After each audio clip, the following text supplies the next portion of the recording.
നീണ്ടകരയിൽ കാണാതായ ഗൗതം കൃഷ്ണയെ കണ്ടെത്താൻ നാവികസേനയും കോസ്റ്റ് ഗാർഡും സംയുക്ത തെരച്ചിൽ ആരംഭിച്ചിട്ടുണ്ട്. നേവിയുടെ INS കൽപ്പേനി എന്ന റെസ്ക്യൂ കപ്പലാണ് തെരച്ചിൽ നടത്തുന്നത്. കോസ്റ്റ് ഗാർഡിന്റെ ഹെലികോപ്റ്റർ നിരീക്ഷണ പറത്തൽ നടത്തും. ഹെലികോപ്റ്ററിന് ആവശ്യമായ ഇന്ധനം കൊച്ചിയിൽ നിന്ന് കൊല്ലത്തെത്തിക്കും. നേവിയുടെ സ്കൂബ ടീമും തെരച്ചിൽ സംഘത്തിൽ ഉൾപ്പെട്ടിട്ടുണ്ട്. വിവരങ്ങളുമായി കൊല്ലത്ത് നിന്ന് രാജ്കുമാർ കൂടി ചേരുന്നുണ്ട്. Rajkumar, good morning. Good morning Rajkumar, ഈ ഗൗതം കൃഷ്ണ ഇന്ന് 10 ദിവസമായി കാണാതായിട്ട് ഇന്ന് വീണ്ടും തെരച്ചിൽ തുടങ്ങുകയാണ്. എന്താണ് നിലവിലെ സ്ഥിതി? ഹെലികോപ്റ്റർ ഉപയോഗിച്ചുകൊണ്ടുള്ള തെരച്ചിലൊക്കെയാണ് ആരംഭിക്കാൻ പോകുന്നത്. അവിടെ നിന്നുള്ള വിവരങ്ങൾ എന്തൊക്കെയാണ്? ഇന്ന് രാവിലെ ഈ രേഷ്മ, അതായത് ഗൗതം കൃഷ്ണയുടെ അമ്മ, നിരാഹാര സമരം നടത്തുമെന്ന് അറിയിച്ചിരുന്നു. ഇന്ന് രാവിലെ നടത്താൻ തീരുമാനിച്ചിരുന്നതാണ്. പക്ഷേ ഇന്നലെ കേന്ദ്രമന്ത്രി സുരേഷ് ഗോപി വിളിച്ച് എല്ലാ തെരച്ചിലിനുള്ള സംവിധാനങ്ങളും ഏർപ്പെടുത്തുമെന്ന് ഉറപ്പ് നൽകി. അതിൻ്റെ അടിസ്ഥാനത്തിൽ അവരൊരു പ്രൊട്ടസ്റ്റ് സമരത്തിലേക്ക് പോകുന്നില്ലെങ്കിലും അവർ ഭക്ഷണമൊന്നും കഴിക്കുന്നില്ല. ഇതൊരു തീരുമാനമാകാതെ താൻ ഈ അരിയാഹാരം കഴിക്കില്ല എന്നുള്ളൊരു നിലപാടിൽ തന്നെയാണ്. പക്ഷേ ഒരു നിരാഹാര സമരം എന്ന് പറയാൻ അവർ തയ്യാറല്ല. ഞാൻ അങ്ങനെ ഒരു സമരത്തിന് ഇപ്പോൾ പുറപ്പെടുന്നില്ല, പക്ഷേ അത് ഞാൻ ഉണ്ടാവും, എനിക്കത് വേണ്ടി വരും എന്നൊരു മുന്നറിയിപ്പ് അല്പം മുമ്പ് നമ്മളോട് സംസാരിച്ചപ്പോൾ അവരുടെ ആ ഒരു ഇത് പങ്കുവെക്കുകയും ചെയ്തു. അതേസമയം ഇപ്പോൾ ഈ അവന്തിക സൂചിപ്പിച്ചതുപോലെ INS കൽപ്പേനി എന്ന് പറയുന്ന വാട്ടർ ജെറ്റ്, അത് ഈ എല്ലാ യുദ്ധക്കപ്പൽ എന്ന് തന്നെ പറയാവുന്ന നേവിയുടെ അത്യാധുനിക സംവിധാനങ്ങളുള്ള ആ കപ്പൽ തന്നെയാണ് ഇപ്പോൾ കൊല്ലം തീരത്ത്, നീണ്ടകര തീരത്ത് എത്തിയിട്ടുള്ളത്. ഇപ്പോൾ നമുക്ക് അവിടെ അതിൻ്റെ ആ ദൃശ്യങ്ങളിൽ നമുക്കത് കാണാം. ഈ INS കൽപ്പേനി എന്ന് പറയുന്നത് കപ്പൽ ഇന്നലെ രാത്രി 10 മണിക്ക് കൊച്ചിയിൽ നിന്ന് പുറപ്പെട്ട് പുലർച്ചെ 2 മണിക്ക് ഈ സ്പോട്ടിൽ എത്തിയിട്ടുണ്ട്.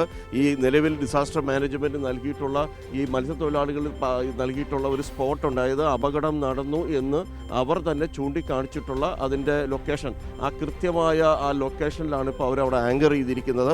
ആ ലൊക്കേഷനിൽ സ്കൂബ ഡൈവേഴ്സ്, നേവിയുടെ മുങ്ങൽ വിദഗ്ധരെത്തി കടലിൻ്റെ ഉള്ളിലേക്ക് പോയി അടിത്തട്ടിൽ അവർ പരിശോധിക്കുക എന്ന് പറയുന്നതാണ് അവരുടെ ലക്ഷ്യം. അവിടെ ആ പരിശോധന നടത്തി കടലിൻ്റെ അടിത്തട്ടിൽ എവിടെയെങ്കിലും വലയിൽ കുടുങ്ങിക്കിടപ്പുണ്ടോ, ആ പ്രദേശത്ത് എവിടെയെങ്കിലും ഉണ്ടോ എന്നുള്ള ഒരു സെർച്ചാണ് അവരിപ്പോൾ പ്രധാനമായും ഇന്ന് ഉദ്ദേശിക്കുന്നത്. കാലാവസ്ഥ, അനുകൂലമായ കാലാവസ്ഥ, നല്ല വെയിലടിക്കുന്നുണ്ട്. അതുകൊണ്ട് തന്നെ ഈ രക്ഷാപ്രവർത്തനത്തിന് അനുകൂലമായ ഒരു പൂർണ്ണ സാഹചര്യവും ഇപ്പോഴുണ്ട്. അതിനൊപ്പം തന്നെ ഫിഷറീസിൻ്റെ ബോട്ട് തൊട്ടടുത്ത് കാണാം. ഫിഷറീസിൻ്റെ മെറൈൻ എൻഫോഴ്സ്മെൻറ്റിൻ്റെ ബോട്ടല്ല, അതിൻ്റെ തൊട്ടടുത്ത് തന്നെ നമുക്ക് കാണാം. അവിടെ അതുപോലെ കോസ്റ്റൽ പോലീസിൻ്റെ ബോട്ടും അതിൻ്റെ അടുത്ത് തന്നെ അതിൻ്റെ സറൗണ്ടിങ്സിലുണ്ട്. ഇവരുടെ, അതായത് നിലവിൽ സംസ്ഥാന ഗവൺമെൻറ് നടത്തുന്ന ആ തെരച്ചിലിൻ്റെ ഭാഗമായിട്ടാണ് ഇപ്പോൾ INS ഈ കൽപ്പേനി എന്ന് പറയുന്ന mini ship air water jet അവിടെ എത്തിയിട്ടുള്ളത്. അവരിപ്പോൾ ആ പരിശോധന നടത്തിക്കൊണ്ടിരിക്കുന്നു. എത്ര നേരം ഈ പരിശോധന തുടരുമെന്നുള്ളത് വ്യക്തമല്ല. എന്തായാലും ഈ സ്കൂബ ടീമിൽ അതിൻ്റെ അത്യാധുനിക ഈ ക്യാമറ സംവിധാനങ്ങൾ ഉൾപ്പെടെ വെച്ചുകൊണ്ടാണ് അവർ കടലിൻ്റെ അടിയിലേക്ക് പോകുന്നത്. ഇവിടെ ഒരു 20-30 മീറ്റർ വരെ ആഴമുള്ള സ്ഥലം എന്നാണ് നിലവിലുള്ള ഒരു നിഗമനം. അത്രയും ആഴത്തിൻ്റെ അടിയിലേക്ക് പോയി അവിടെ എവിടെയെങ്കിലും വലയിൽ കുടുങ്ങിക്കിടപ്പുണ്ടോ, ബോട്ടിൻ്റെ അവശിഷ്ടങ്ങളിൽ കുടുങ്ങിക്കിടപ്പുണ്ടോ എന്നുള്ളത് കണ്ടെത്താനാണ് അവരുടെ നീക്കം. അതിനൊപ്പം തന്നെ കോസ്റ്റ് ഗാർഡിന് കഴിഞ്ഞ ദിവസം കോസ്റ്റ് ഗാർഡിൻ്റെ ഇതിൻ്റെ ഹെലികോപ്റ്റർ ഒരു ദിവസം മാത്രമാണ് നിരീക്ഷണ പറത്തൽ നടത്തിയത്. പിന്നീട് അവർ വന്നിട്ടില്ല. അത് മെനിഞ്ഞാന്നായിരുന്നു. അതിനെ തുടർന്ന് അമ്മ രേഷ്മ തന്നെ ഇതിൽ ഹെലികോപ്റ്റർ പരിശോധന കൂടി ഉണ്ടെങ്കിൽ മാത്രമേ ഇതിലൊരു വ്യക്തത വരൂ, ഇത് കണ്ടെത്താനാവൂ. മൃതദേഹം എവിടെയെങ്കിലും ഒഴുകി നടക്കുന്നവർ കണ്ടെത്താൻ ഹെലികോപ്റ്ററിൻ്റെ സേവനം തന്നെ നിർബന്ധമായും വേണമെന്ന് അവർ ആവശ്യം ഉന്നയിച്ചു. പക്ഷേ അവർ നൽകിയ കോസ്റ്റ് ഗാർഡിൻ്റെ മറുപടി, ജില്ലാ കളക്ടർ നൽകിയ മറുപടി എന്ന് പറയുന്നത് ഇതിന് ഈ ഇന്ധനത്തിൻ്റെ ഒരു പ്രശ്നമുണ്ട്, ഫ്യൂൽ കപ്പാസിറ്റി ഈ ഹെലികോപ്റ്ററിന് കുറവാണ്. അങ്ങനെ വന്നു കഴിഞ്ഞാൽ അത് ഈ പൂർണ്ണ സമയം മുഴുവൻ സമയം തെരച്ചിൽ നടത്തുന്നതിന് പ്രായോഗികമായ ബുദ്ധിമുട്ടുണ്ട് എന്നവർ അറിയിച്ചു. അതിൻ്റെ അടിസ്ഥാനത്തിൽ ഇന്ന് കോസ്റ്റ് ഗാർഡിൻ്റെ ഹെലികോപ്റ്റർ വരുന്നതിനൊപ്പം തന്നെ കൊച്ചിയിൽ നിന്ന് ഇതിനാവശ്യമായ ഇന്ധനം കൂടി എത്തിക്കാൻ തീരുമാനിച്ചിട്ടുണ്ട്. അത് ഈ അമൃത വിശ്വവിദ്യാപീഠം അവിടെയാണ് ഇത് ലാൻഡ് ചെയ്യുന്നതിനുള്ള സൗകര്യം ഒരുക്കിയിട്ടുള്ളത്. അവിടെയായിരിക്കും കൊച്ചിയിൽ നിന്ന് ഇന്ധനം എത്തിക്കുക.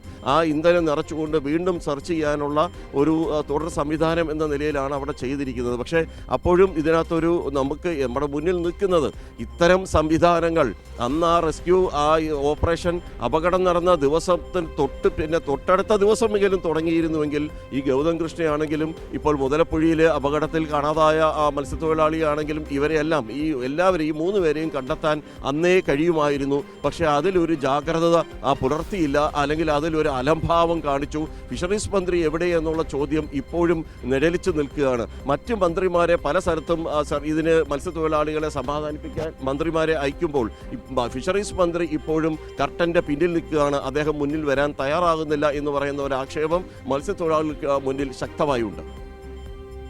രാജ്കുമാർ, എന്തുകൊണ്ടാണ് ഇപ്പോൾ ഈ ഫിഷറീസ് വകുപ്പ് മന്ത്രി ഇതുവരെയും ഇപ്പോൾ നീണ്ടകരയിലല്ല, മുതലപ്പുഴയിലല്ല, വിഴിഞ്ഞത്തല്ല, എങ്ങും എത്തിയിട്ടില്ല? എന്തുകൊണ്ടാണ് അദ്ദേഹം ഈ പുറത്തേക്ക് വരാതെ ഒളിഞ്ഞു നടക്കുന്ന ഒരു സാഹചര്യം തുടരുന്നത്? കാരണം ഇത്രയും വലിയ പ്രശ്നങ്ങൾ നടക്കുന്നു, ഈ മത്സ്യത്തൊഴിലാളികൾ ഇതിനെതിരെ വലിയ രീതിയിലുള്ള പ്രതിഷേധവും ഒക്കെ ഉയർത്തുന്ന ഒരു സാഹചര്യമുണ്ട്. എന്നിട്ട് പോലും ഈ ഫിഷറീസ് വകുപ്പ് മന്ത്രിയുടെ ഭാഗത്ത് നിന്ന് യാതൊരു തരത്തിലുള്ള ഒരു അറിയിപ്പോ അല്ലെങ്കിൽ അവരെ വന്ന് കാണുകയോ അത്തരത്തിലൊന്നും തന്നെ ഉണ്ടായിട്ടില്ല. എന്തുകൊണ്ടാണ് സർക്കാരിൻ്റെ ഭാഗത്ത് നിന്ന് ഇത്തരത്തിലൊരു അനാസ്ഥ ഉണ്ടാകുന്നത്? മന്ത്രി ഫോണിൽ പോലും ഇവരെ ബന്ധപ്പെട്ടിട്ടില്ല. അതാണ് ഏറെ സങ്കടകരമായ കാര്യം. ഒരു ഫോണിലെങ്കിലും വിളിച്ച് ആ കുടുംബത്തെ ആശ്വസിപ്പിക്കാനോ അല്ലെങ്കിൽ ഞാൻ ഇന്ന കാര്യങ്ങൾ ഫിഷറീസ് വകുപ്പ് ചെയ്യുന്നുണ്ട് എന്ന് അറിയിക്കാൻ പോലും അദ്ദേഹം തയ്യാറായിട്ടില്ല എന്ന് പറയുന്നതാണ് ഏറെ വിഷമകരമായ ഒരു കാര്യം. ഇതുപോലെ ഒരു പ്രതിസന്ധി ഘട്ടങ്ങളിൽ ഒരു ഗവൺമെൻറ് ഏതൊക്കെ രീതിയിലാണ് ഇവരെ ചേർത്ത് പിടിക്കുക, ഒപ്പം നിൽക്കുക എന്ന് പറയുന്നതിൻ്റെ ചില അടയാളങ്ങൾ കഴിഞ്ഞ 10 വർഷം നമ്മൾ കണ്ടതാണ്. പക്ഷേ ഇപ്പോൾ ഈ ഭരണം തുടങ്ങി 3-4 മാസം പിന്നിടുമ്പോൾ അങ്ങനെ ഒരു കരുതൽ ഇല്ല എന്ന് പറയുന്ന ആക്ഷേപം ശക്തമായി മത്സ്യത്തൊഴിലാളികൾക്കുണ്ട്. അവരുടെ ആവശ്യങ്ങൾ നിറവേറ്റപ്പെടുന്നില്ല. ഇതിൽ അതായത് ഇന്നലെയും രേഷ്മ ചൂണ്ടിക്കാണിച്ച ഒന്നുണ്ട്. ഈ ട്രോളിംഗ് ബാൻ കഴിഞ്ഞ 52 ദിവസത്തെ ട്രോളിംഗ് ബാനിന് ശേഷം മത്സ്യത്തൊഴിലാളികൾ കടലിൽ പോകുന്ന ഈ ഒരു സമയം, ഈ ഒരു ദിവസങ്ങൾ എന്ന് പറയുന്നത് കടൽ പ്രക്ഷുബ്ധമാണെന്ന് പതിറ്റാണ്ടുകളായി ഫിഷറീസിനും ഗവൺമെൻറ്റിനും അറിയാവുന്ന കാര്യങ്ങളാണ്. സർക്കാർ മാറിയാലും അതിൻ്റെ സംവിധാനങ്ങൾ അതേപടി അത് ഫോളോ ചെയ്യുന്നതാണ് അവർക്കറിയാം. പക്ഷേ അവരെ കൊണ്ട് ഈ ജോലി ചെയ്യിപ്പിക്കുന്ന കാര്യത്തിനകത്ത് സർക്കാരിന് വലിയ വീഴ്ച സംഭവിച്ചു എന്നുള്ളതാണ് നമുക്ക് ഇതിനകത്ത് ചൂണ്ടിക്കാണിക്കാനുള്ളത്. ഈ സമയത്ത് റെസ്ക്യൂ ഓപ്പറേഷന് സജ്ജമാക്കേണ്ടുന്ന ബോട്ടോ അല്ലെങ്കിൽ അത്തരം സംവിധാനങ്ങളൊന്നും സജ്ജമാക്കിയിരുന്നില്ല.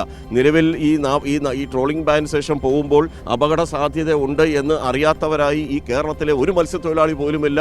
അതിന് കോസ്റ്റൽ പോലീസ് ആണെങ്കിലും മെറൈൻ എൻഫോഴ്സ്മെൻറ്റിനും കൃത്യമായി അറിയാവുന്ന കാര്യങ്ങളാണ്.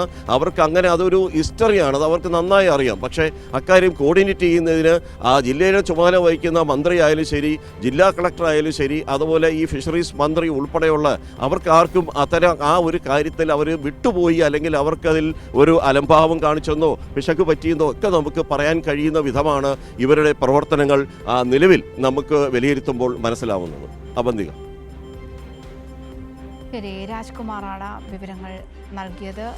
നീണ്ടകരയിൽ കാണാതായ ഗൗതം കൃഷ്ണയെ കണ്ടെത്താൻ നാവികസേനയും കോസ്റ്റ് ഗാർഡും സംയുക്ത തെരച്ചിൽ ആരംഭിച്ചിട്ടുണ്ട്. നേവിയുടെ INS കൽപ്പേനി എന്ന റെസ്ക്യൂ കപ്പലിലാണ് തെരച്ചിൽ നടത്തുന്നത്. കോസ്റ്റ് ഗാർഡിന്റെ ഹെലികോപ്റ്റർ നിരീക്ഷണ പറത്തൽ നടത്തുന്നുണ്ട്. ഹെലികോപ്റ്ററിന് ആവശ്യമായ ഇന്ധനം കൊച്ചിയിൽ നിന്ന് കൊല്ലത്തെത്തിക്കും എന്നാണ് അറിയാൻ സാധിക്കുന്നത്. നേവിയുടെ സ്കൂബ ടീമും തെരച്ചിൽ സംഘത്തിൽ ഉൾപ്പെട്ടിട്ടുണ്ട്. വിവരങ്ങളാണ് കൊല്ലത്ത് നിന്ന് രാജ്കുമാർ നൽകിയത്.